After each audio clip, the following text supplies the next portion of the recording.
정부가 6.17 부동산 대책을 발표한 지 일주일도 안 돼서 실수요자 피해를 막을 보완책을 마련하기로 했습니다. 내 집 마련을 꿈꾸는 서민들의 주거 사다리를 없앴다는 불만이 커지자 서둘러서 진화에 나선 건데요.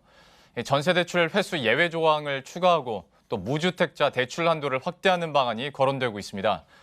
규제가 시행되기도 전에 대책이 수정되는 땜질식 처방에 시장 혼란은 커지고 있습니다.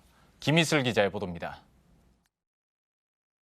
청와대 국민청원은 정부가 나흘 전 발표한 6.17 부동산 대책을 비판하는 글로 들끓습니다.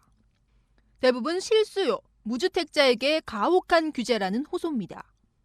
이번 6.17 부동산 대책의 초점은 전세 대출을 끼고 집을 사는 일명 갭투자 방지책입니다. 전세로 살고 있는 무주택자도 규제 지역에 있는 3억 원 초과 아파트를 사면 기존 전세 대출을 즉각 갚도록 했습니다. 실수요자들이 부동산을 사지 못함으로 인해서 돈을 가진 자만이 부동산을 살 수 있는 형태로 시장들이 재편된다는 거예요. 강력한 대출 규제에 실수요자 반발이 커지자 정부는 즉각 보완 대책을 마련하겠다며 서둘러 진화에 나섰습니다.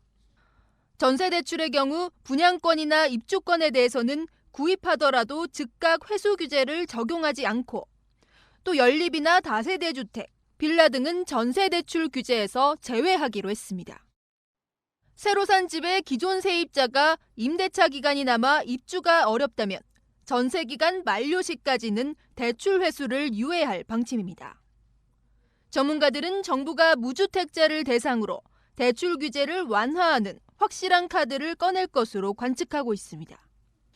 정부는 투기 과열 지구의 재건축 조합원이 2년 이상 실거주해야만 분양권을 주기로 한 부분에 대해서는 임대사업자에 한해 예외를 둘 것으로 보입니다.